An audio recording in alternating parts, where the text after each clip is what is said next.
Sweep Spot is a member of the Mice Chat Podcast Network. MicePod.com. Now, the Magical Kingdom in the mixed up. You're in the sweet spot, baby. You're in the sweet spot, girl. You're in the sweet spot, darling. It's a magical kingdom in a mixed up world. You're in the sweet spot, baby. You're in the sweet spot, girl. You're in the sweet spot, darling. It's a magical kingdom in a mixed up world.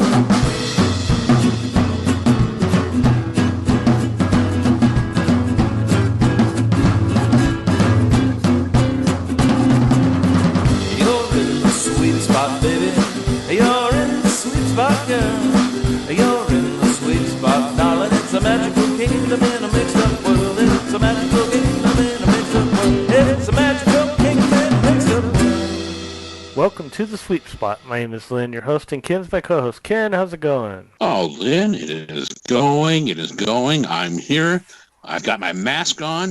I am I'm putting cleanser all over my hands constantly, and I'm just so happy to be here.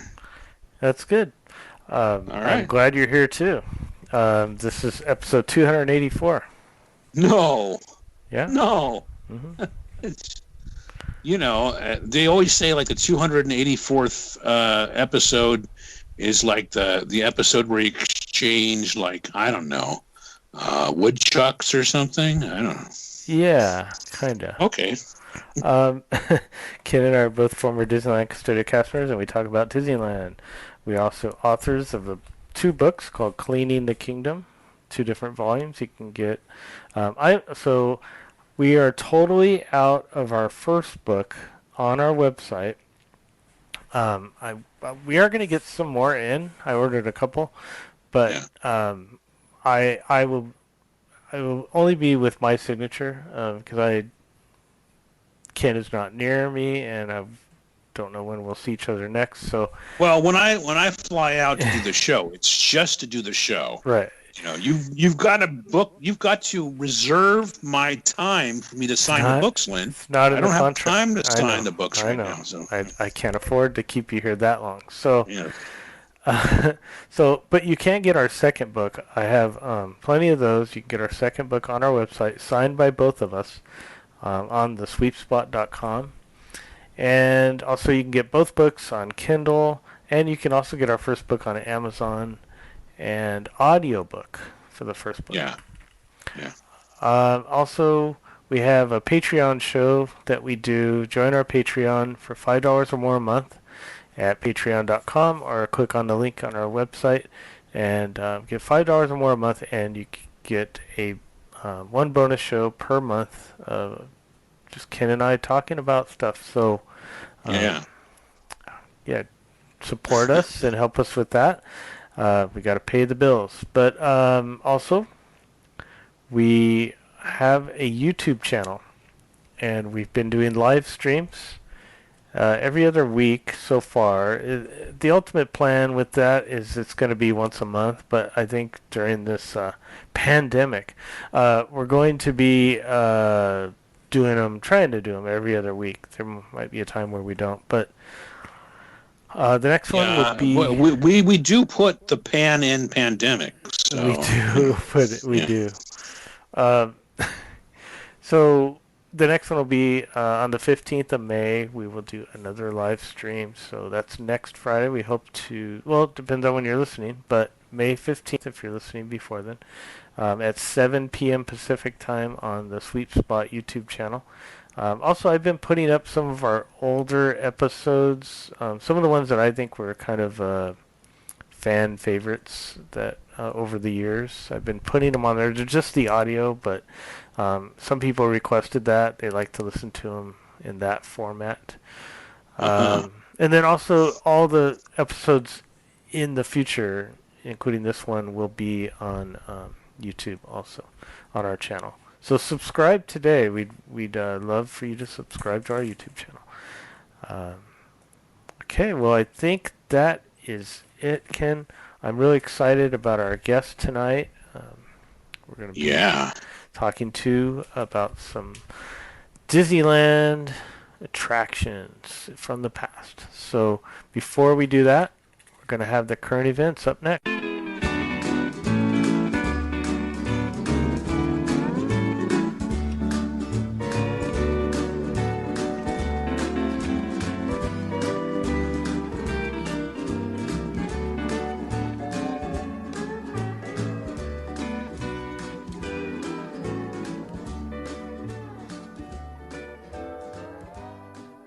Next up, we're going to have the current events. Ken, what do you have for us? Well, then, I have some construction for you. All right. Yes. Progress. Now, we're going to kind of take these news stories backwards. We're going to take them backwards. We're going to start with the most recent one. This is from the Orange County Register. Disneyland construction crews return for limited essential work during coronavirus closure. And it's from May 7th. So they point out, and of course it's Brady McDonald, of course, but they point out Disney construction crews have returned to resume limited quote-unquote essential work on Avengers Campus and Mickey and Minnie's Runaway Railway while the Anaheim theme parks remain closed amid the COVID-19 pandemic. Ding, ding, ding, ding, COVID-19 pandemic. They got to mention that like in every story. COVID-19 pandemic. Ding, ding, ding. Anyway, the limited construction marks the first signs of progress at the Disneyland Resort as Disney prepares for the eventual reopening of its Anaheim theme parks. The skeleton crews will be weather protecting the Avengers Campus project at Disney California Adventure and receiving steel deliveries for the Mickey and Minnie's Runaway Railway dark ride in Disneyland. The work crews at the Anaheim parks will include some Disneyland employees, Walt Disney Imagineering staffers, and third-party contractors. Work has not resumed on the Haunted Mansion, Snow White's Scary Adventures, King Arthur's Carousel, and Disneyland Hub refurbishment projects that were underway before the closure of the parks, according to Disney officials. The previously announced July 18th opening date for the new Avengers Campus themed land coming to DCA has been delayed, according to Disney officials. So, yeah. So at least they're doing some construction work. That's good. Right? Something, progress, right? Yeah. Now, the day before that, they ran a story at the Register saying Disneyland resort hotels push back reservations until July. Now, again, I want to say, as always, you can click through on our website, thesweepspot.com, to get these current events show notes, and then you can click through and read the whole story if you have access. But it's, so let's, as they say here, Disney announced earlier this week that the Shanghai Disneyland theme park would be reopening on Monday, May 11th, after a 107-day closure due to the COVID-19 pandemic. And again, I want to say, if you don't want to hear about it, I'm sorry, most of the stories are going to touch on this topic. So if you don't want to deal with it, just skip ahead to the main part of the show. But I hope you'll listen. If Disneyland and Disney California Adventure remain closed for 107 days amid the coronavirus outbreak, the parks would reopen on June 30th. Disney has not announced a reopening date for its theme parks in California and Florida. Now, it is big news, though, that they are, I guess Disney Springs is going to have open up first at Walt Disney World. So that started trending on Twitter. But back on May 5th, their story was more about Shanghai. Disney sets Shanghai Disneyland reopening date as theme parks take a $1 billion hit. And as the story says, new Disney CEO Bob Chapek and Executive Chairman Bob Iger outlined the company's financial troubles on Tuesday, May 5th, during the first earnings report since the coronavirus crisis hit the United States. Disney's theme parks division took a $1 billion hit in operating income in the second quarter due to the COVID-19 pandemic. Revenue declined $628 million for the quarter for Disney's Parks, Experiences, and Consumer Products division. Disney has paused $900 million in construction and refurbishment projects at its theme parks as a result of the coronavirus outbreak. Attendance and visitor spending at Disney's U.S. parks had been higher prior to the closure of the Disneyland and Walt Disney World resorts amid the pandemic. Attendance at Disney's U.S. theme parks was down 11% during the quarter. That's, of course, because it closed down. So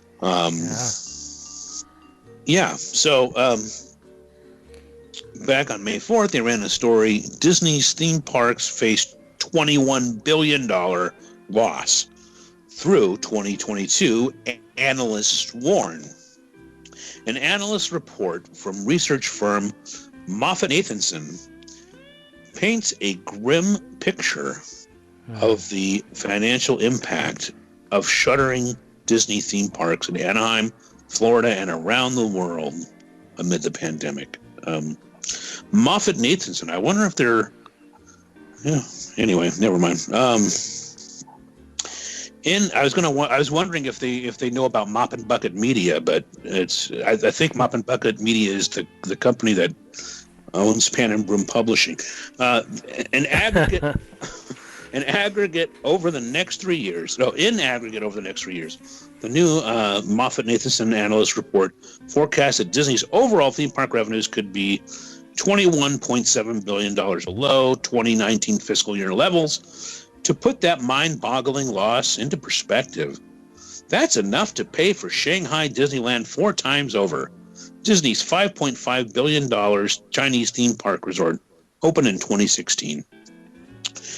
Disney's theme park attendance dropped 9% in the post 9/11 recession and didn't return to peak levels until 2005, according to the report. Now, following the 2008-09 economic downturn, Disney's U.S. hotel revenue didn't return to the pre-recession levels for 3 years. So that's interesting. But their expenses, they've lowered their expenses. I know they're not making that money, but they're not paying the employees right now. I mean, there's certain costs you're going to have anyway. Right. You know, like property taxes. Right. Some electricity. Some of the utilities. You're right. Water. Yeah. But there's a lot that you're not paying for that will help. Hopefully. Yeah. According to this analyst. Yeah. Me. So all the way back on April 28th, they had a story, Disneyland and other theme parks can't reopen for months under state plan.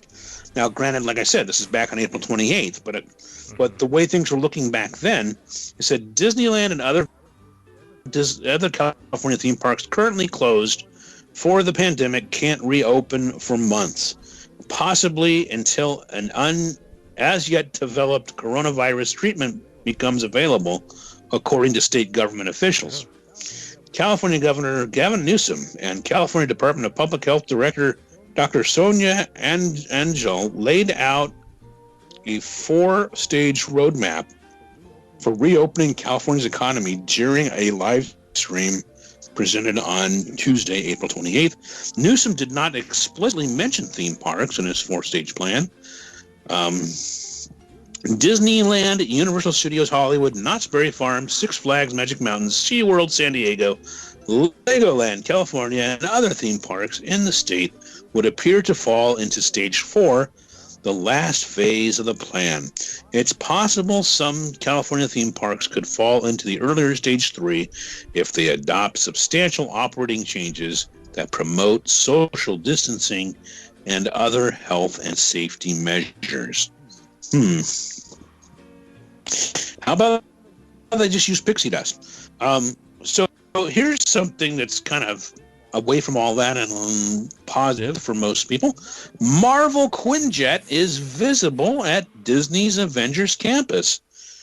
The Quinjet aircraft that will be the centerpiece of the new Marvel Avengers campus has been spotted backstage at Disney California Adventure in aerial photos taken while the Anaheim theme park remains closed amid the outbreak.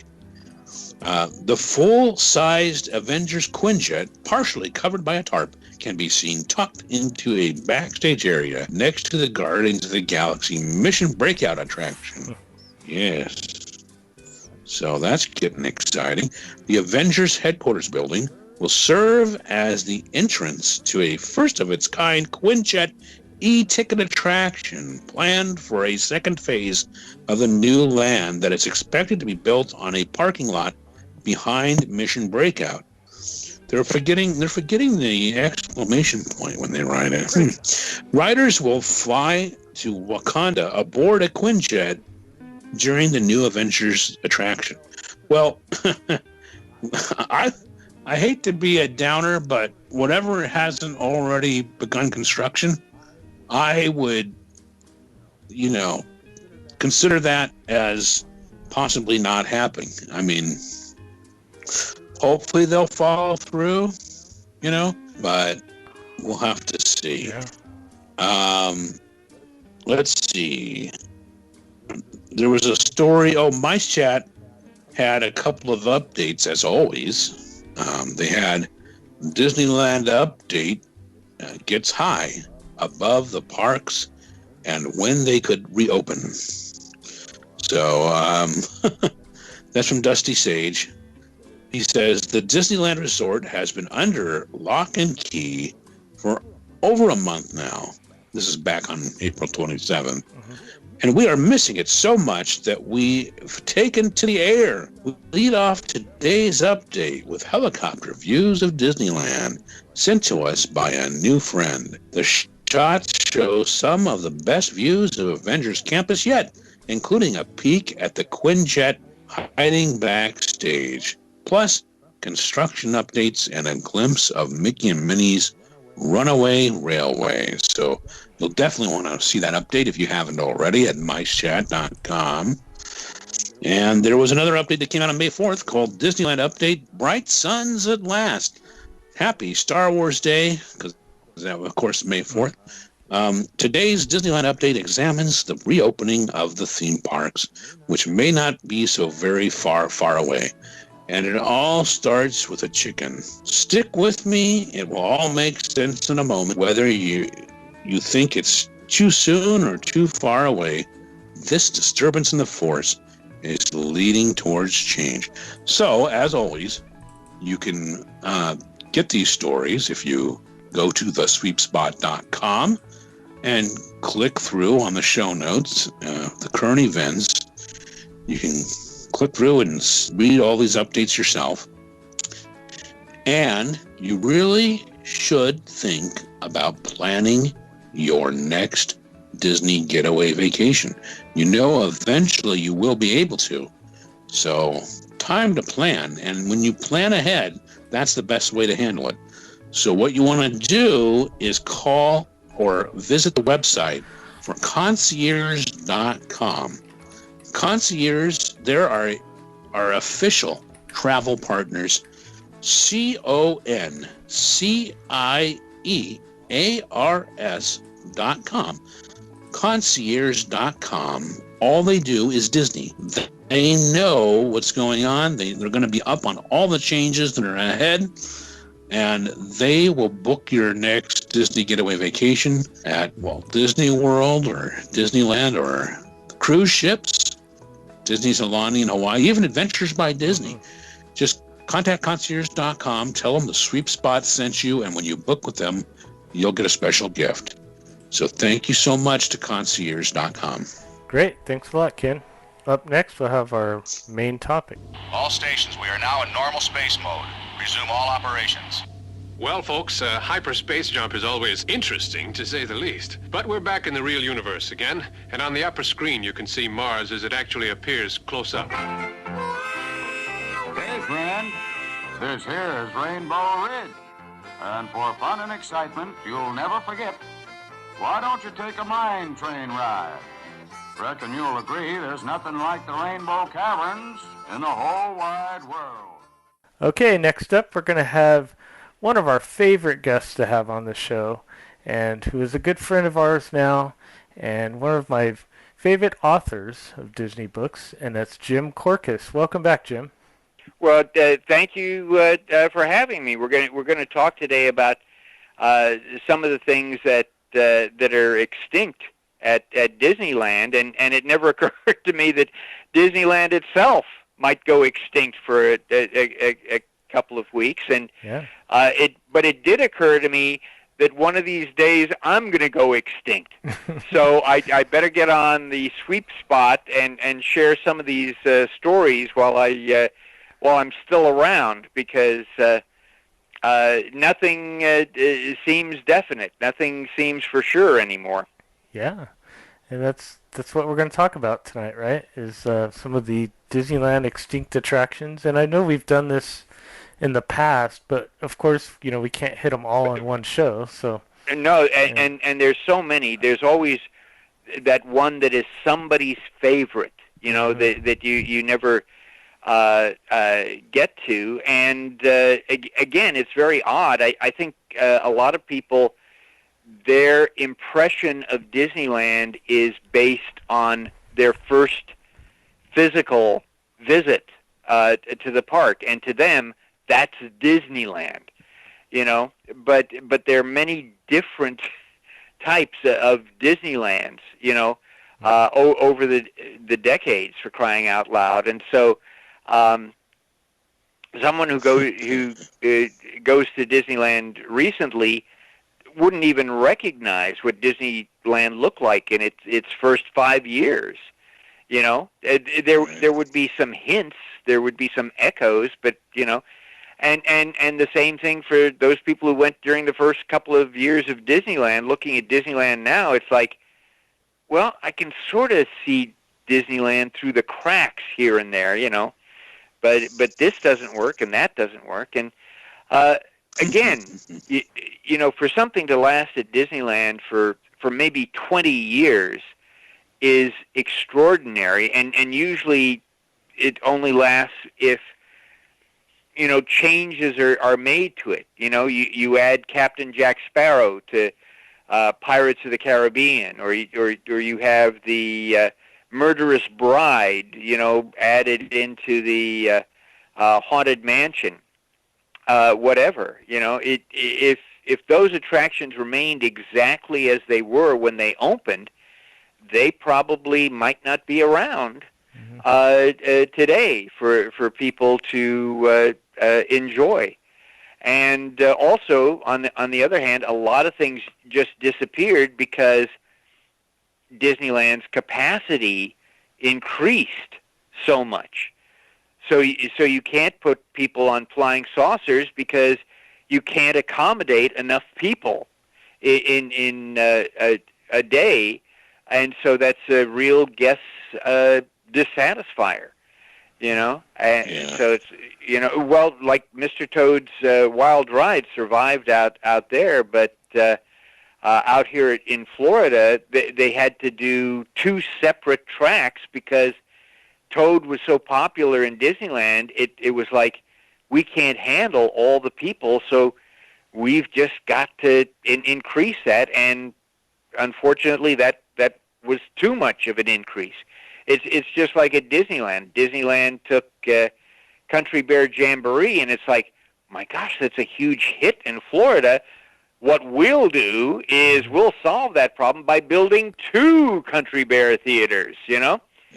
And it never occurred to them that people just didn't want to walk around the rivers of America to that dead-end area, over there, because then they just had to work their way back. So there's lots of reasons that attractions go extinct. Somebody was trying to argue with me, well, it's all about cost. It's all about maintenance. No, there are other factors involved. Sometimes it's safety.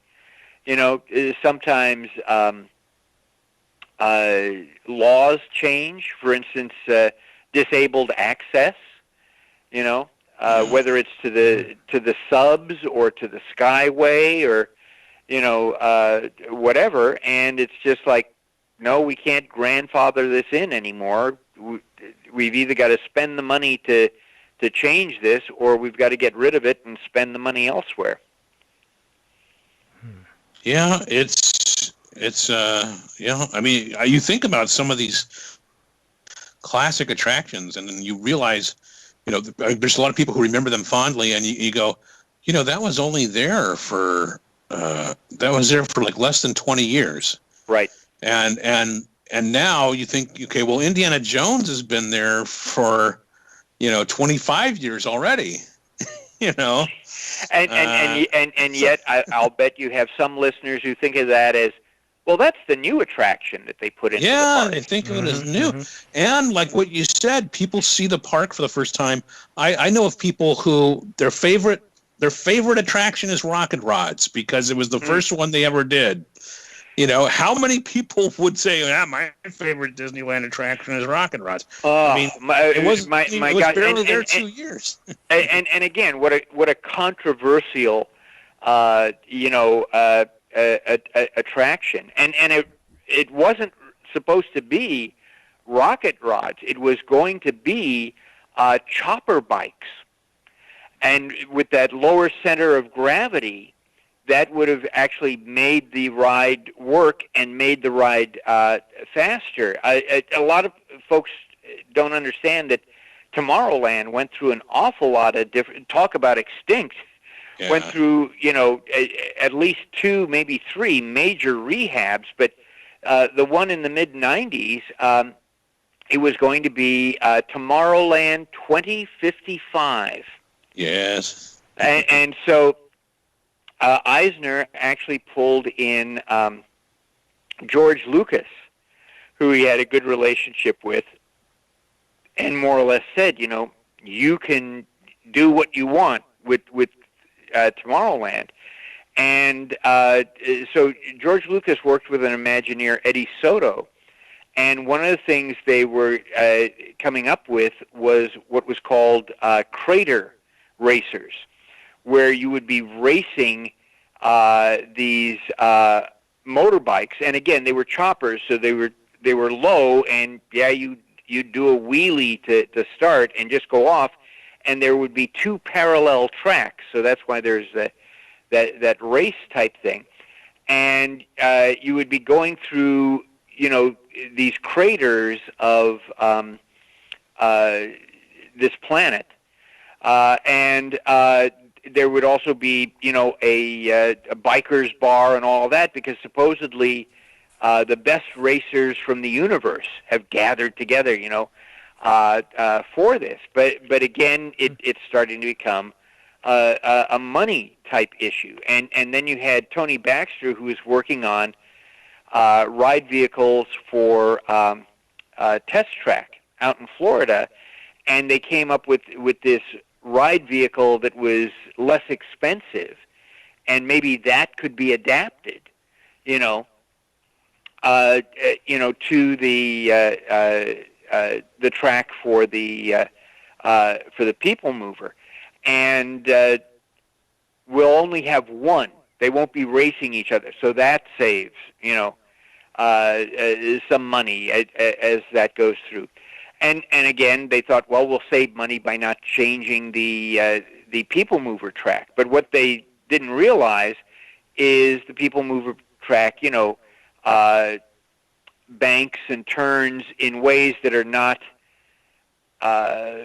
suitable for that type of ride vehicle. Because when they built a similar attraction out in Tokyo Disneyland, they built the track new, and that attraction's never gone down. But in fact, Oriental Land Company came out and saw the Rocket Rods out in Disneyland, and they were never working. Right. So they decided that they're going to spend the money to get a track that adapts to what the vehicle is. But and Rocket Rods also knocked out circle vision, right? So that Yeah. became the that became the waiting queue area, for that. And that's what you have to realize too, is that what is the cost of a new attraction? And the cost of a new attraction at Disneyland is not just the financial cost, which can be huge. The cost is, what are you losing? And Walt's philosophy was, if you take something out, you've got to replace it by something just as good or better. You can't replace it with something that is just worse. And Rocket Rods was just not effective. But again, as we were talking just before we started the podcast, every attraction is somebody's favorite. It's just like every Disney animated film is somebody's favorite Disney animated film. And at Disneyland, everything has its fans. Now, it may not have a lot of fans, but it has its fans. But yeah, my gosh, Rocket and the People Mover. Do you guys miss the People Mover? Who doesn't? Yes. We still have it out here in Florida, and to me, I like just sitting on it and riding. And at Disneyland, again, that was a new attraction in '67, and that was there to give people an overview of Tomorrowland and all the changes that had happened in Tomorrowland, which was very clever. And again, it was an attraction that it didn't make any difference what size you were or what health condition or whatever, you could get on it, Mm-hmm. And so was removing People Mover worth getting Rocket Rods? My personal opinion is no, because I don't think they thought through that whole concept. But again, it was supposed to be something much different, and you have to realize that oftentimes Imagineers will come in and pitch this terrific idea. So you go, of course we've got to get rid of this, and because we're going to put in this. And then when it comes to sometimes talent or resources or material or technology or cost, it keeps getting chipped away, and so that original vision isn't there. It's something that's just sort of a pale echo of what could be. But I think you may even have some Rocket Rods have been gone for so long now. I'll bet you have some listeners who don't even know what it is we're talking about. Probably not. No. Now, did you guys ever ride the Rocket Rods? Yes. Yep. And what was your experience? What was your feeling? What was your reaction? It had its moments of thrills, but it was short. Because they couldn't do the straightaways was the only place it could really go fast, and then because of the way it was, designed, right? Yeah. Yeah, pretty much. It was okay. I mean, I think the People Mover was a better attraction. Mm-hmm. Well, see, for me, the People Mover is something that I would keep going back on. The Rocket Rods, for me, was doing it once, doing it twice. It was like, okay, I get it. But it wasn't like, oh, yes, when the park opens, I've got to run to Tomorrowland to get in line for the Rocket Rods. I hope they have Fast Pass. But again, there are a lot of really great things that, did survive, or we talk about things that transform. One of the ones that always comes, as long as we're talking about Tomorrowland, one of the ones that always comes to my mind is Rocket to the Moon. And, for many years, right up until 66, 67, the icon of Tomorrowland was the Moonliner, sponsored by TWA, Trans World Airlines there, and so you have this huge moon rocket, and everybody's just all excited about, yes, we can go to the moon, and we'd probably go to the moon in this, and it didn't occur to people that John Hench, who designed that, was working with Wernher von Braun, so the Moonliner pretty much looked like the V-2 rockets that Wernher von Braun was shooting off from Nazi Germany to, blow up England. Although Hench added in some of his own design elements, like these pylon legs, and he also had the stripes horizontal, so you get a forced perspective, so it looks like it's taller than it actually is. And the publicity said it was supposed to be about 1/3 the size of what an actual moon rocket would be. I think an actual moon rocket would probably be a lot bigger than that. But you take a look at that, and as a kid, you go, I want to get on that moon rocket. And Walt realized that, so right near the moon rocket, you have the Rocket to the Moon attraction, where, in theory, you're boarding a rocket like that to go to the moon. What happens is common sense never enters into this. I talked with Imagineer Tony Baxter, and he said as a kid, he loved Flight to the Moon until one day he's going, I'm walking on carpet here, and the carpet's going right into the rocket. When they close that door and the rocket takes off, is there a flap of carpet that's flapping on the outside of the rocket ship? Something here doesn't compute. But Walt was interested in outer space, and of course was working on those Tomorrowland shows devoted to space. And so this was working with Wernher von Braun, working with Willy Ley, who were experts at the time, because nobody knew anything, about what a trip, around the moon would look like. So we're going to give you this experience. You're going to, enter into the cabin of the rocket ship, which are these rows of seats that are in like concentric circles, and then you have a screen at the bottom of the theater, so you can see where you're coming from, and there was a screen at the top of the theater, so you could see where you were going.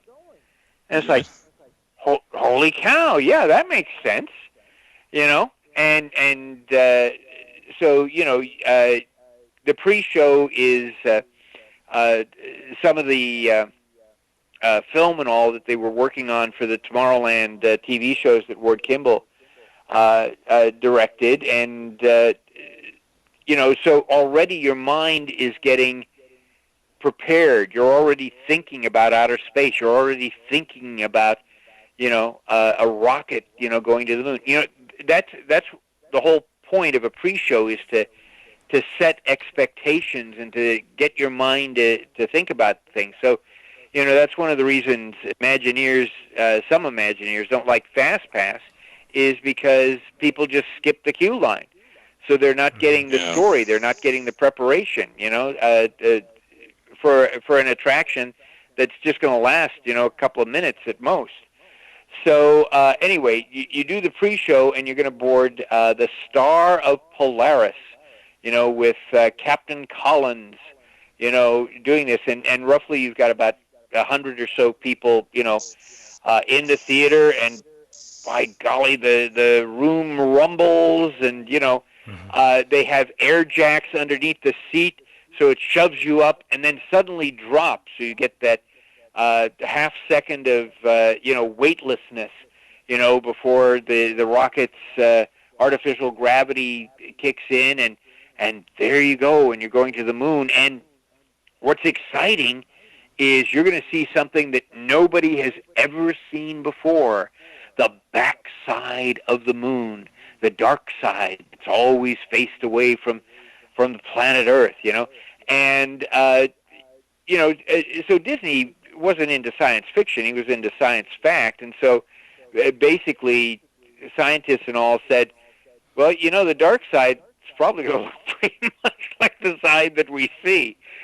So that's how they modeled it. But, you know, you went through and the rocket ship shot off flares so you could see bits and pieces of the dark side. And my gosh, it's like you could stay there forever, but there's a meteoroid shower, so that's going to cause damage to the ship. So, you know, by golly, you got to get out of there. So, you know, that's what you're going to do. And TWA gave up its sponsorship in '62 because Howard Hughes just sold his interest in TWA, and the new owners, you know, weren't interested in, you know, doing advertising at what they considered was a local, you know, attraction. So McDonnell Douglas stepped in. So they repainted the Moonliner so it reflected McDonnell Douglas, and they took over the sponsorship of the attraction. But again, when you get a new sponsor, the new sponsor wants something so that it reflects them.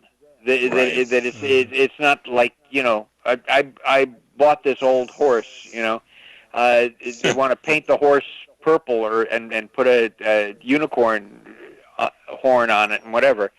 And so in 66, 67, as we were talking about, they were doing a complete rehab of Tomorrowland, and so they did a rehab of Rocket to the Moon. They made it Flight to the Moon. They were going to update it because there was so much more new information, and they didn't even use the same location. They tore down the location for Rocket to the Moon, and they built almost exactly the same type of layout in a new building, except now you had a fourth row of concentric seats, so you could get, you know, 160 or more people into the movie theater.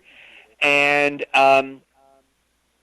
now, you know, you're going to get a pre-show that has audio animatronic figures behind the glass that are, you know, that are the scientists who are running the Disneyland spaceport, you know. So you have the control center director, Mr. Tom Morrow, you know. Yeah. And, you know, back in 66, 67, that's pretty clever. Nowadays, we groan. Tom Morrow. Oh, yeah, all right. What, that took you 5 seconds to come up with that?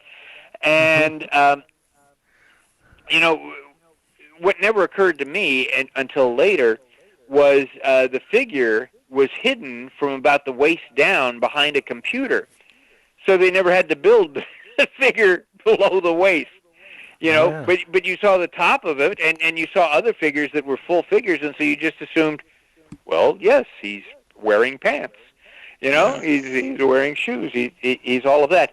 And the interesting thing about Mr. Tom Morrow is that was the first audio animatronics figure that really interacted with a cast member. The cast member had a script where he would ask a question, and by golly, you know, Tom Morrow would answer it. Mm-hmm. How amazing is that, you know? Oh, my gosh, that's a thinking robot. But again, and you two guys, you guys are scamps, so you know this, is that Disneyland cast members have an interesting sense of humor, so it got to the point that since they knew what Tom Morrow was going to answer, sometimes some cast members didn't stick to the script, but came up with, you know, some other question asked Mr. Morrow, but that the answer still, you know, paid off. It was almost like going to see a performance of the Rocky Horror Picture Show.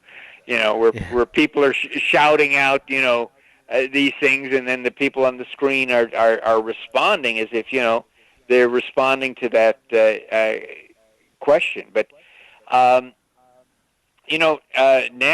was involved, and so, there's a lot of information. But by golly, NASA was just, they played it pretty close to the vest, because this attraction opened in 1967.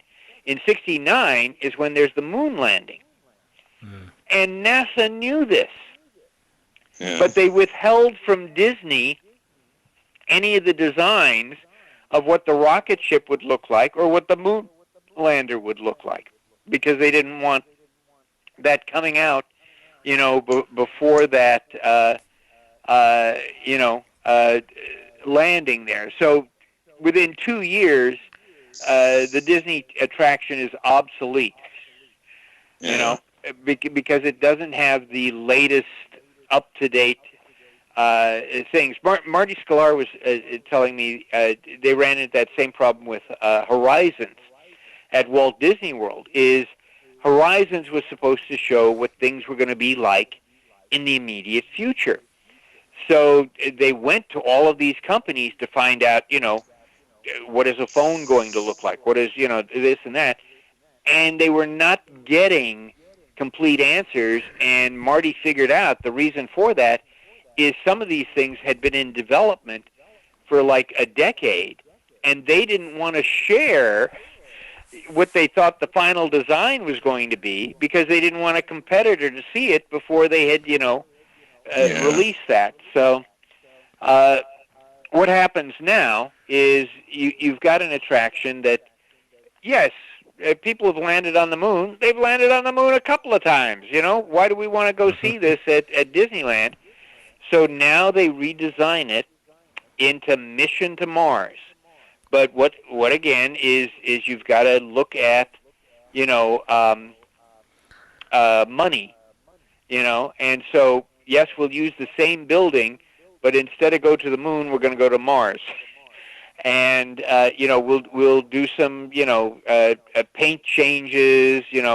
We'll get rid of Tom Morrow, and we'll replace him by Mr. Johnson. But George Walsh, who did the voice for Tom Morrow, also did it for Mr. Johnson, which I thought was a nice thing. And NASA gave him some footage that had been taken, of Mars, so they could use that. And so now when you blast it off, it was the same type of blast off, but now at a certain point, as you're starting to approach the moon, now you go into some type of hyperspace speed or whatever. They didn't think of wormholes in those days. So that, bing, now you're at Mars. And in Flight to the Moon, one of the additions they had in the theaters, they had two big screens on either side of the theater, so that there could be a live broadcast from the moon. So you could see astronauts, harvesting things on the moon and pointing out the moon base in the background and, playing around with lack of gravity and all of that. Well, now that you're going to Mars, you can't have an expedition on Mars, so a probe was released from the spaceship so you could, take a look and see what the territory was like and all that. But by then, people had gotten, pretty sick of, space. Okay, yeah, it's seen that, don't need to see that anymore. And so now Mission to Mars, becomes dead in the water, in 1992, which... It just kind of faded out. They would open up for like the busiest days, and then that was it. Well, and see, that's one of the things where it's difficult to list definite dates, because first off, Disney didn't do real good documentation in the first place, and they would have soft openings and soft closings. But sometimes they would say, yeah, this attraction is dead, this attraction is closed, this attraction is extinct. And then a couple of months later, when they needed, to accommodate attendance, oh yeah, this is open now for right now. And they've done that with lots of attractions. So what is the official closing date, for, ironically, closing in 1992 was a good thing, because that's when they're, Eisner is doing this whole Tomorrowland 2055.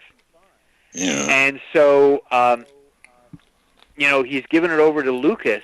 And one of the things, when he started the relationship with Lucas, he was so excited about how Star Tours, was like this huge, huge hit, that he looked to see if 20th Century Fox had something else that they could license.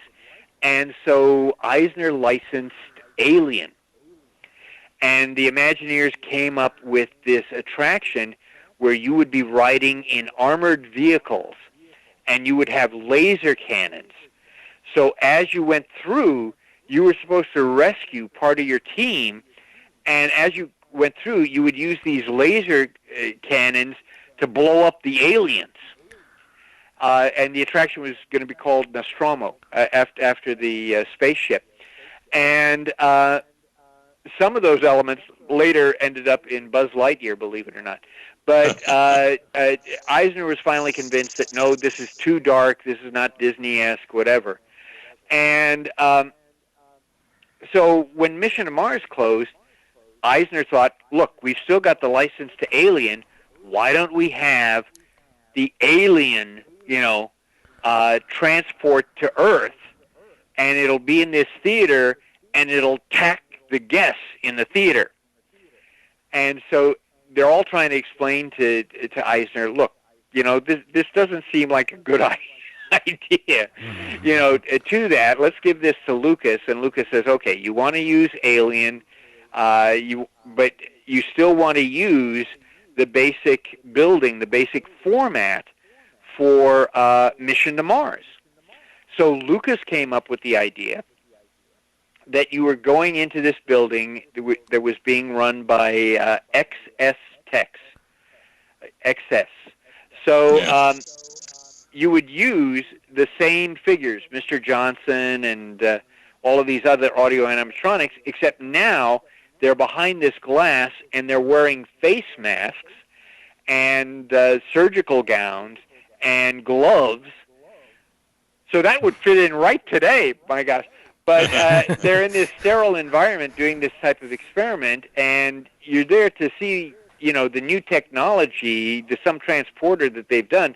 And so you go into the theater and you sit, and then suddenly this harness comes down and holds you in place, and you find out the new technology is you are the guinea pigs. You are the experiment.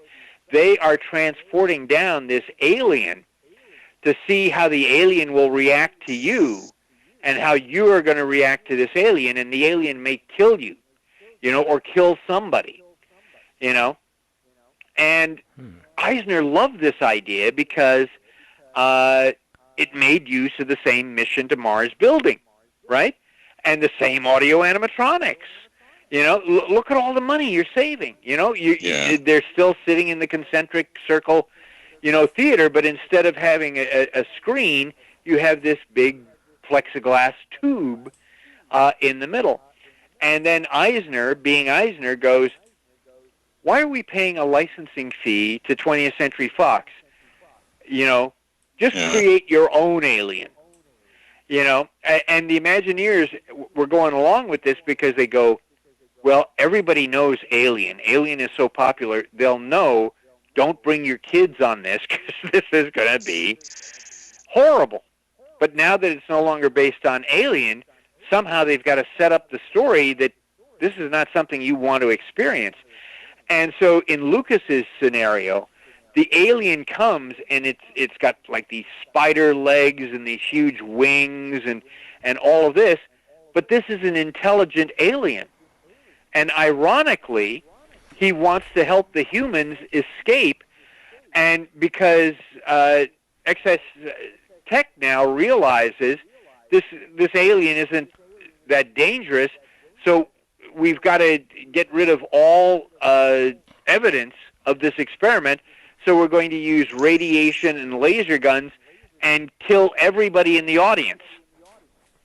Oh. And so the alien figures out a way to release the humans before this happens, and as they are funneling out, they can hear from the pre-show area blood-curdling screams, where apparently the alien is taking care of business before he decides to, go back home. And Eisner's reaction was, this isn't scary enough.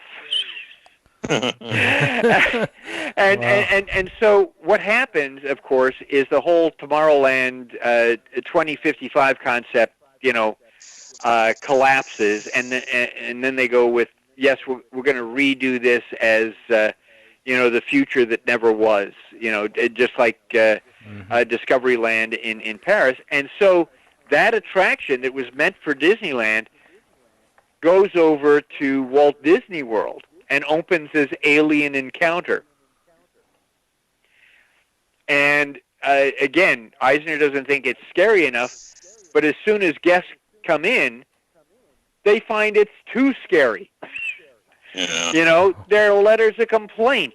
There's all of this. And so they have to go through and they water down the attraction. And then eventually it becomes Stitch, for that. But it was meant for Disneyland, and it was meant for to use what was used for Flight to the Moon and Mission to Mars. So, it's interesting when you do, this research and you try to track down things and you go back and you try to connect the dots for all of this is, where did all of this come from, and where did they come up with these ideas, and why was this there? And so when it opened in Florida, it was listed as George Lucas's Alien Encounter. And he was paid a major licensing fee for that yearly, for that. So, oh well. Yeah, I've just talked forever. I know you guys have some attractions that you miss. What are some extinct attractions that you'd like to talk about, or you want to share some stories about? Well, I wanted to point out that I guess unless somebody's really, really, really, really into the science aspect, that Mission to Mars was kind of superseded by Star Tours, Yes. Star Tours opened in Star Tours 1997. is fantasy. Yeah. Right, but the whole idea of you're taking a spaceship into space, and the simulation of it all, that was superseded by Star Tours, and so it kind of, a lot of these experiences kind of were superseded by other things. So yeah. Absolutely. At Disneyland, you had Adventures Through Inner Space, where you're going through, the human body, and then years later at Walt Disney World, you have Body Wars, where again, just like Star Tours, you're using that simulation same kind of simulator vehicle to really put you in there and really up the level, up the degree of what's going to happen. So yeah, I think you're absolutely right that Star Tours, after you've ridden on Star Tours, going to Mission to Mars doesn't seem to do it. It's like, but this is real stuff that NASA is sharing. There's no Wookiees here. Yeah. Maybe let's go to another part of the park and talk about something else over on the west side. Something that I remember as a kid. I barely remember because I was so young then, but was the mine train. Oh yeah, the mine train through Nature's Wonderland. Yeah. Yeah. Oh my gosh, yeah, that's iconic. So what do you remember about that? Do you remember the balancing rock? Do you remember the cactus, hitchhiking cactus, or the bear's country part of it? Right, again, these aren't audio animatronic figures. They're what are called electric mechanical. What an electric mechanical figure is something that can repeat a simple action, like a bear rubbing its back, on a tree, or an animal turning its head one way and then turning it back. On the Jungle Cruise, you get an awful lot of electric mechanicals originally. Even the natives, that were jumping up and down, that's electric mechanical. But but the mine train, of course, wasn't there originally. It started as the pack mules. And pack mules were there to 73, so I remember riding a pack mule, but again, just vaguely, you're just having so much fun doing this, you're not paying attention, you don't figure, there's going to be two guys, years from now who are going to ask you on their podcast, what was the color of the mule? Did he? Did the ear have a little? When Walt opened Frontierland, he really wanted to try and recreate, what the experience was in the old frontier. And so, Frontierland didn't have asphalt streets; they had dirt streets. You were walking in dirt, and that's why you had an Indian village, and it wasn't the Indians that you saw on TV that were, killing the cowboys and all this. These were Indians who were doing, their traditional Native American dances and sharing their culture and all of that. And so in Frontierland, you had stagecoaches and you had pack mules, and you've got to realize, Walt made a lot of false steps. It never occurred to him that mules are animals; they're not ride vehicles. And mules have minds of their own, and so they can decide to not move at all, or go off in a different direction, or snap at a guest, type of thing. But part of the joy was, yes, this is going to be like the Old West. You're going to be able to get on board a pack mule. There's going to be like 7 or 8, and there'll be a cowboy leading you, and he'll be on a horse, so he's got a little bit more freedom and a little more flexibility, and is going to take you out into the dirt and the trees of backstage Frontierland there, and maybe you might see a corral, maybe you might see an Indian teepee, but that's about all you're going to see, and the guys who ran pack mules got paid more because they had to understand the horses and handling horses. So some of them were even, ex-jockeys. And also going through this area were stagecoaches. There were Concord stagecoaches, which are the stagecoach that most of us think of when we see, old movies and things like that. But there were also Yellowstone coaches, which were had wider windows and all the seats were facing forward, and they had 2 Conestoga wagons, and they're all going on this same path, but literally there's just not much to see. So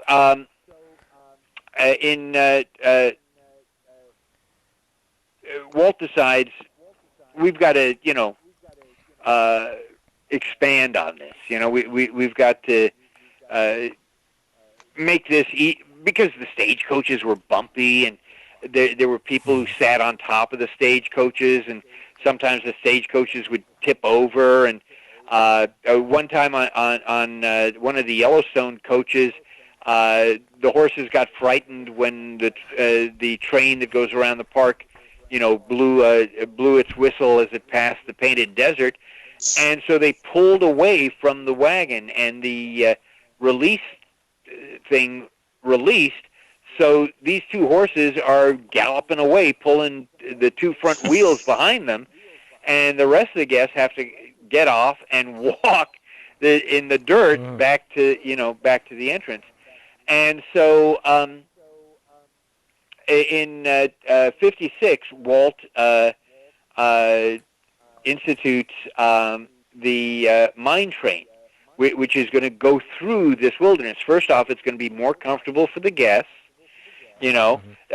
Second off, you'll be able to really put some things there, like an electrical mechanical cougar, crouching on this rock, or the rolling rock that looks like the rock is going to roll down and end up right in your lap, in this ore car that you're in.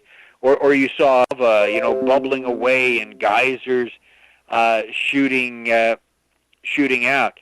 And then for the climax, you go through the Rainbow Caverns, which were done up by Imagineer Claude Coates, who loved blacklight and had done all the blacklight on the Fantasyland attractions and all of this. And so you're going into this cavern, and there's stalactites and stalagmites, and you see these colored streams, and the colored streams are actually going parallel to each other, and then blending in, into a rainbow, at the bottom, which, again, Walt was told was impossible, which is why he looked at Claude Coates and said his favorite phrase there, well, it's kind of fun to do the impossible. And Claude Coates had to work out a way of, because every scientist and everybody told him, yeah, if you have the different color waters coming down, and then they come down to the bottom, they're going to blend together, and it's just going to be just sort of this muddy gray, So Claude, of course, found a way to do it, and you do it with light, from underneath. So, everybody thinks, oh my gosh, all of this great technology. Sometimes it's just the simplest thing, in the world to do that. And Mine Train, hugely popular. And more so than the pack mules and the stage coaches and all that, which Walt then, got rid of because, first off, they're high maintenance, they're low capacity, there's liability, with because the mules, as I said, I remember riding on the mules once, and those mules would snap, and they would snap at shoes and all that. It's hard for me to blame them. Yeah. But it's like, actually, the one thing I remember as a young guy is standing there waiting to board the mule, and it just decides to urinate, as mules will. So I'm standing, and my mule is urinating in front of me, and so that's not an e-ticket attraction. And of course, yeah, the mules. It's a P-ticket attraction. A P-ticket attraction. I like that. Wait. In the contract, doesn't it say you're not supposed to be funnier than Jim Korkis? I've got to pull that up. It's probably on my computer. But anyway, and so he got rid of all of that and decided, okay, since the Mine Train's since the Mine Train's a huge hit, let's expand it. So in the Mine Train premiered in, what was it, 56, summer of 56. And so in summer of 60, Walt, gets rid of the mules and gets rid of the stage coaches and all of that, and decides to use all of that area and expands it into Nature's Wonderland. And he's going to base it on his true life adventure films. He's going to base it on the living. So there'll be a section devoted to the living desert and a section on Beaver Valley and a section on the Olympic elk and bear country, and besides the bear scratching his back on the tree, that you had the bear in the lake there catching the fish that you saw from the waist up, and you saw fish jumping and all of that. Actually, the fish were on that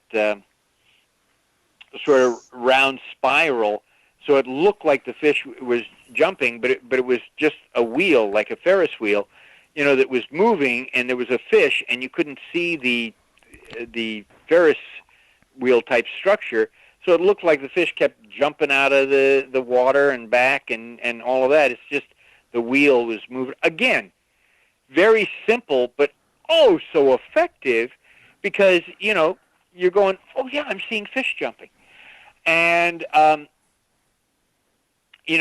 all of this now becomes Rainbow Ridge, the mine train through nature's wonderland, and you're going, and you're keeping the Rainbow Caverns, because that's a huge hit, and now you're really creating this little miniature Rainbow Ridge town, as that boarding area for the trains, and this is like, holy cow, this is really cool. Now, the problem, though, is that you've got all of this river traffic. You've got the Mike Fink keelboat, you got the Mark Twain, you got the Indian canoes and all this, and they can see into nature's wonderland. This is not good show. So Walt builds Cascade Peak. And it looked, taller than it actually was, because again, you have Bill Evans planting these little tiny pine trees down at the bottom, so it's like, well, I know how big a pine tree is, and look, those pine trees look like ants. And so it's like, wow, this is it's like 75 feet tall, but it looks, so much taller.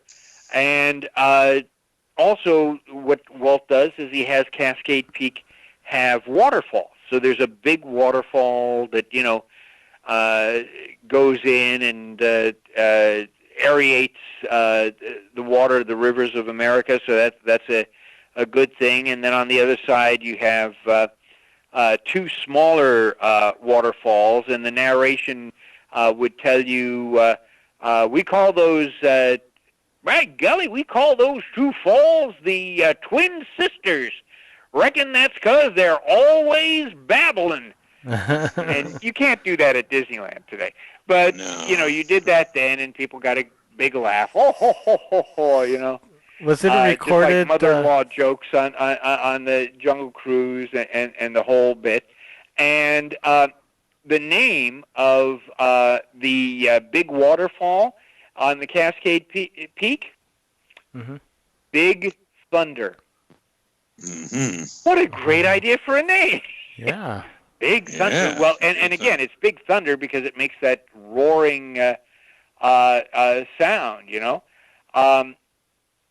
and so, when all of that area now becomes, the Big Thunder Mountain Railroad, that's where Big Thunder comes from. See, again, connections. There's all of these connections, back and forth through all of these things. That's how all of that works. And but the thing that nobody ever thinks about, and they never think about this at Disney either. They're always thinking in terms of temporary, like a movie set. That's not a real mountain. What that is that steel, and that's lumber, and it's covered over with chicken wire and gunite and all of that. And if you don't maintain it, things are going to happen. And that's basically what happens, is lack of maintenance over the years. There was severe water damage inside, and there were termite issues, and they'd already stopped the mine train. In 79, somewhere around there. Right before Thunder Mountain. But they kept Cascade Peak because it was just, it's too expensive to tear down. It's not doing anybody any harm. We'll keep it up there. Right. So they kept that up there till like 1998. And but yeah, there was so much internal damage that the repairs were too expensive that basically, the entire thing got taken down. One of the things I liked is that when they stopped the mine trains, they took one of the trains and they took two of the ore cars and they put them on the track on the outside towards the mountain, so it looked like there had been an avalanche and had derailed the train and all that. And I thought, that's kind of nice. But again, it never occurred to me, look, this is a wonderful, antique. This is vintage Disneyland, and you're keeping it out here in the heat and the rain and all of that. And so I was glad in 2016 that they donated it to the Los Angeles Live Steamers Railroad Museum. The one that has Walt's barn and all that. And supposedly they're working there on getting it restored. And then we'll display it over there, which I think that's cool. I like that. That's a very nice cool thing. Unlike the submarines, which get gutted, and that's a whole another story for that to happen. But again, Mine Train is one of those wonderful attractions where anybody can go on it. A grandpa can go on it, and a little kid can go on it, and they'll both have fun, and you don't have to worry about health issues or whatever. And they didn't even have straps. You just sat on the bench, and the thing just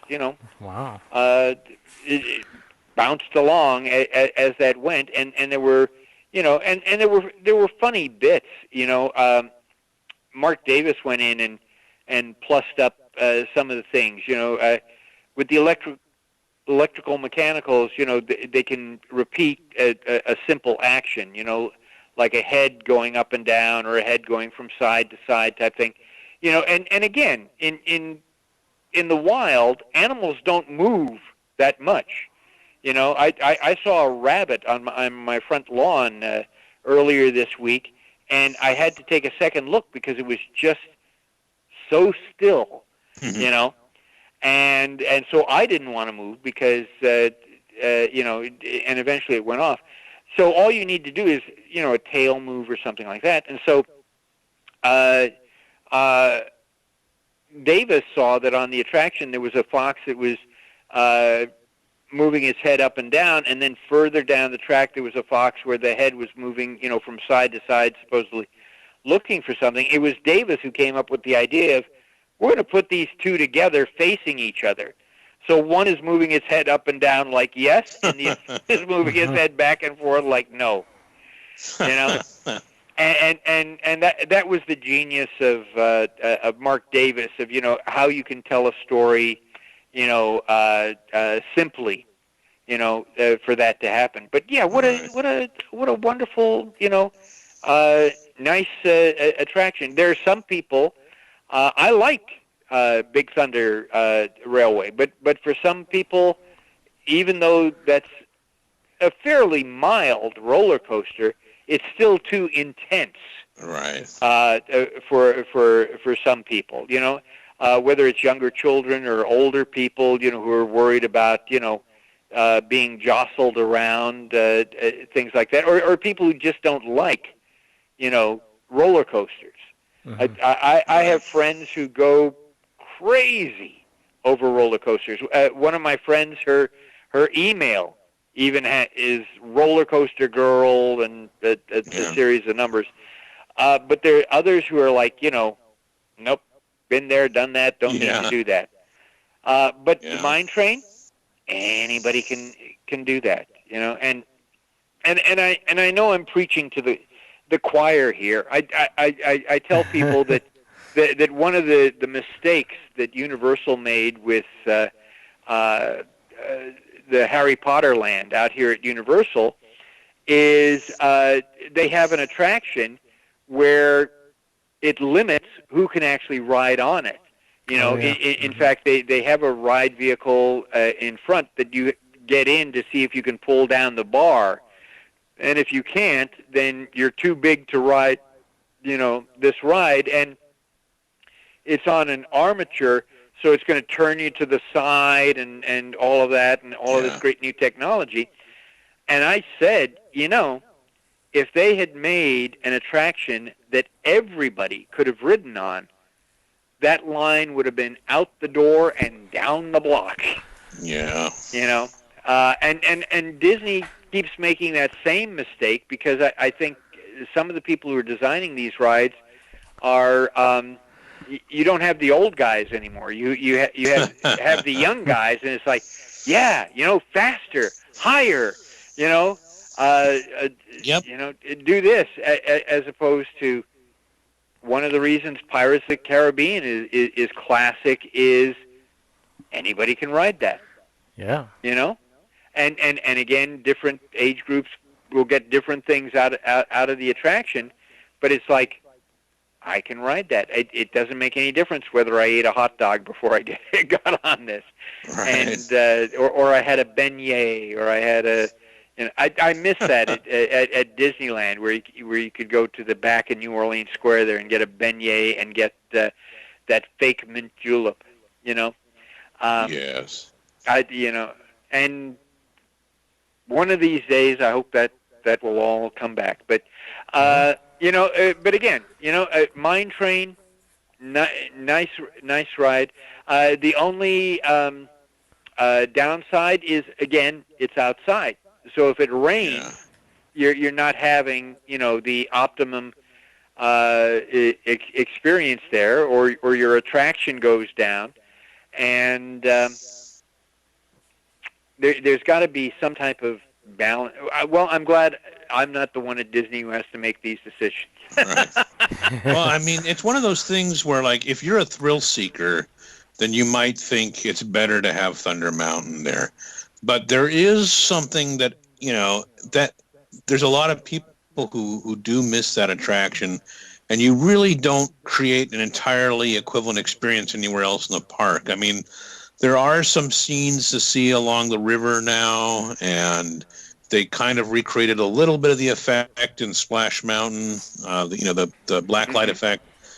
But yeah, it's kind of like. But again, Splash Mountain is one of those schizophrenic attractions, and that's what happened after Walt's death, where Walt, the story editor, was not there to, make decisions. So Splash Mountain. My parents, when they were alive, and my young niece and nephew would have loved, the first part of that attraction. You're going, through the water flume, and you're seeing these audio animatronic characters, and some of them are singing. But by golly, when they hit that final drop, they would have had heart attacks. On the other hand, I also have a niece and a nephew who are young adults, and they get diabetic fits during the first part of the attraction. They're looking at their watches or their phones to see how long it's going to take until they get to the drop. That's what they want. They don't want the rest of the stuff. Right. Walt's philosophy was everybody should be able to ride everything. Because at one point, Mr. Toad's Wild Ride was supposed to be a roller coaster.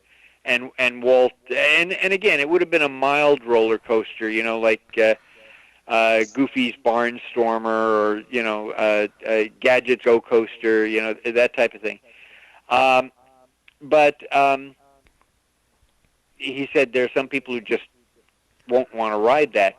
And in Storybook Land, Monster of the Whale, you were supposed to go up into his mouth, and then you would go shooting down this slope coming out the back of his tail. So it's like the old shoot the chutes that would be like at Coney Island or whatever.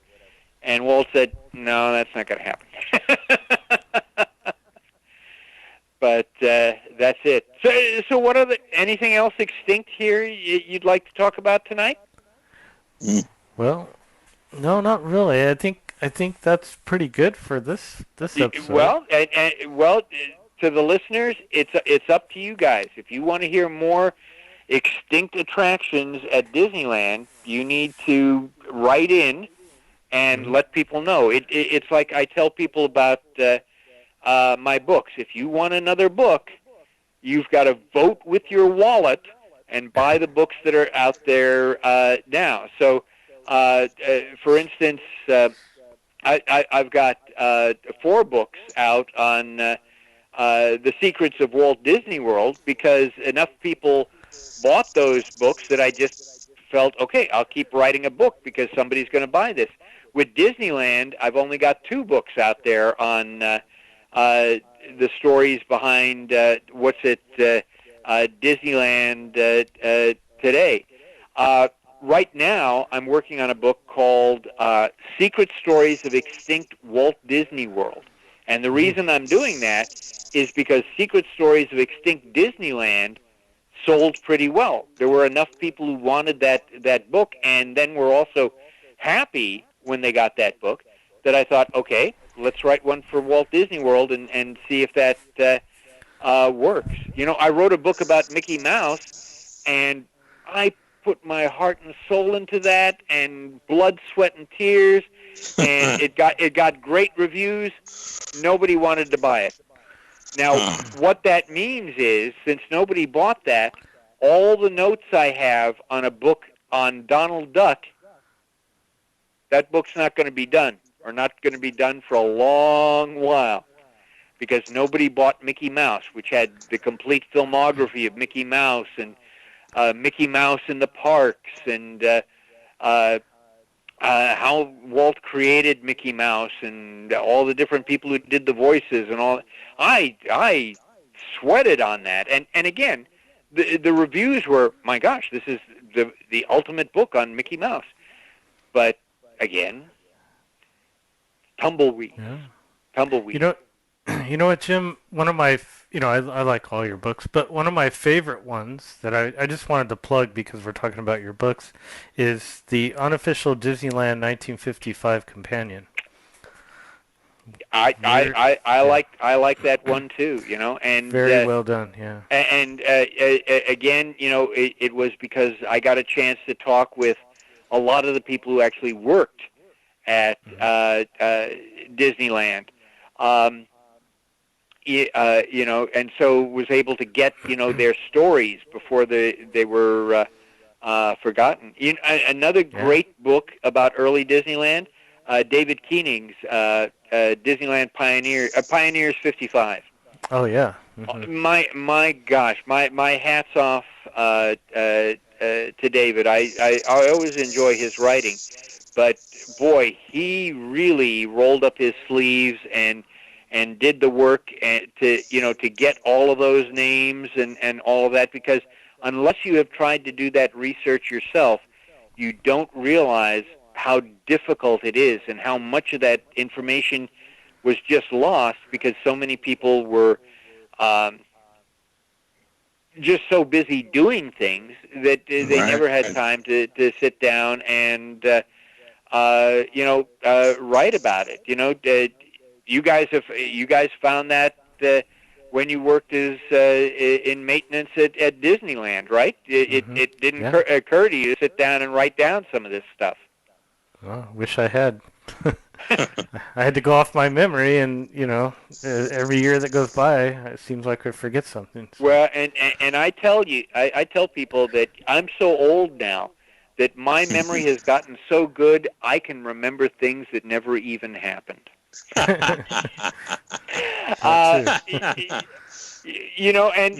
again, that was the problem that I ran into when I was interviewing people who worked at the park, especially, is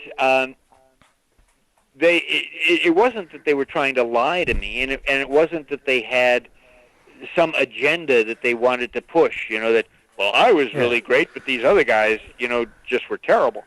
It was like, somewhere in their mind they had done cut and paste and edit and come up with what they thought, Walt had said, or thought, what was there, and I've sometimes had them argue with me when I said, well, that first year at Disneyland, one of the things that went extinct was on Main Street is they had an organ grinder with a monkey. And the monkey wore a Davy Crockett cap. No, that never happened. No. And so I came up with the name of the organ grinder. I came up with the name of the organ grinder as a monkey. And I was able to locate a grainy but visible black and white photo of this guy on Main Street doing that. And so, oftentimes when we think of Disneyland, we remember some of the things that were there that weren't there anymore, but we've forgotten things too. We've forgotten things that suddenly have gotten, changed or moved around. Yeah. And so if you guys love these stories, go to themeparkpress.com or amazon.com, and Jim Korkis, Korkis, which is a Greek name that originally used to mean horse slayer before the first Korkis hit Ellis Island, and they shortened it to just Korkis there. I don't slay horses anymore. I don't slay anything anymore. But go there, and you might find something that is interesting for you. They're available. I love print copies. I love the tactile feel of having, something in my hand. But they're also available on Kindle, and I can understand the appeal of having 300 books on Kindle that you've never read. But just having the comfort of knowing they're there, that you could read them, when you want to. And it's so much fun talking with you guys. I had told you that I've turned down a couple of offers lately for a podcast because, again, it does take time. It does take preparation, and usually I like to do podcasts to promote my latest book. This shows you how much I like you guys. I don't have a book to promote because my publisher is holding off until things readjust a little bit to normal. But I love Disneyland. I grew up out in Southern California, and I grew up going to Disneyland as a kid and as a teenager and as an adult. And my gosh, there's just something about it that is being there. It's just healing, I've gotten to the point now where I don't feel like I have to rush, to the attractions. I'll walk, or I'll sit on a bench, or I'll look, at details, or I'll go on the things that other people, don't normally do, and sometimes, I'll bemoan the things that, aren't there, that I can't go into the Walt Disney Story anymore. I can't go into the Main Street Cinema, I can't buy a glow-in-the-dark Tinkerbell wand for 25 cents. No. There's no Art of Animation building in Tomorrowland anymore, where you could get cells for $1.25. And again, that just shows you, always collect what you like. Don't collect for investment. You know, I grew up during a time where people went crazy about cells, you know, and Disney was even producing, you know, limited edition cells for all that. Try and find somebody now who wants to buy that cell from you. Try and find that person who wants to buy that Beanie Baby from you. Beanie Babies. I was just going to say, I've got a bunch of Beanie Babies. I'm going to put my kids through college. No. Well, I had friends who worked at the Disney store, and they would tell me horror stories about being, you know, accosted in the parking lot by people, you know, who wanted a certain Beanie Baby or whatever. You know, I'm sure there are Goodwills across the country now. They're filled with Beanie Babies that people thought were their 401k plan. You know, when people rush up to me and say, "Do you see this pin? This is worth $35." And I said, "Well, I'll give you $1 for it."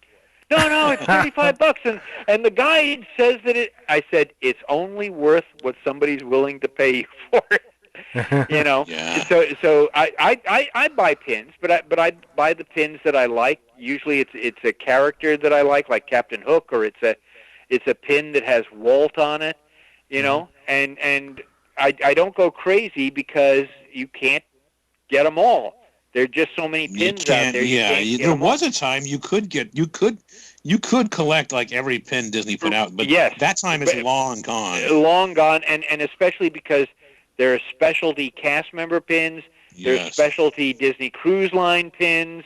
There are special day pins. You know, and again, you know, I always thought it was George Carlin, but it turned out to be another comedian who said, you can't have everything, because where would you put it? and that's true of Disney. You know, buy those things that you like, or buy those things that are going to be a physical reminder, you know, of your time in the park. And if you have some nickels and dimes left, buy a book by Jim Korkis, who, you know, is an orphan, and just like the rest of you, it is confined and is struggling, and his work has, you know, his income has dropped significantly as well, you know, because I'm not able to do presentations, and they're holding off on books and holding off on some of the articles I write. But always make sure that you tune in to Sweep Spot and ask these guys when they're going to write their third book. Well, you've got to write your third book so that you can go on the Book of the Mouse podcast. What we'll do is we'll get you to write it for us. Actually, I think if you go back, because how many podcasts have you done? Hundreds, right? 283. This is 284. Yeah. Yeah. So you could go back and pull out some stuff from those podcasts. Oh yeah. That would make a good book, because you know, it's good to have a permanent, you know, document of some of these things. So you know, so various quotes, various facts, various things like that. Stick them in there. There may be an audience. You never know. You never know what book somebody is going to buy. You never know what is somebody's favorite book. And thank you guys again so much for having me on. Thank you for letting me promote my books. And I hope everyone stays well and stays safe, and that all their Disney dreams come true. Thanks a lot, Jim. Okay, well, that concludes episode 284 of the Sweep Spot podcast. Oh, man, I wanted to talk about the crane bathroom of tomorrow. I know. Maybe next time. Seriously, I could have talked with it. I could listen to Jim talk about past attractions forever. I know. I can listen to him talk about anything Disney-related forever. But it's really fun to talk about past attractions and why they're no longer there. And, you know, some of these things, I mean, you and I were very, very young when they took out the mine train. But I mean, I definitely remember Mission to Mars, but Yeah. there's a lot of people listening to us that never experienced it, you know. No. And to get the description of it is, I think, helpful. You know. Very helpful, yeah. Always enjoy Jim coming on the show. Thank you so much, Jim. Grab his books. They're awesome. They're very informative and entertaining. Yes, they are. Yes, they are. And well researched, by the way. Oh, very much, yes. Also, like we reminded in the intro, subscribe to our YouTube channel. We have a lot of things coming up to that channel in the future, along with things that are going on right now. And check out our website. We have T-shirts and our books, information, and our show notes from the current events. Check out all the great stuff over there. And let people know that we're here too, because you want other people to know about us, right? So you can talk with your friends about what we said on the podcast. And won't that be great? So spread the word. We're pretty easy to find. I mean, on MyChat, Apple Podcasts, Stitcher, iHeartMedia. I mean, we're everywhere. We are. We try to be. Great. Well, thank you for listening, and we'll talk to you next time.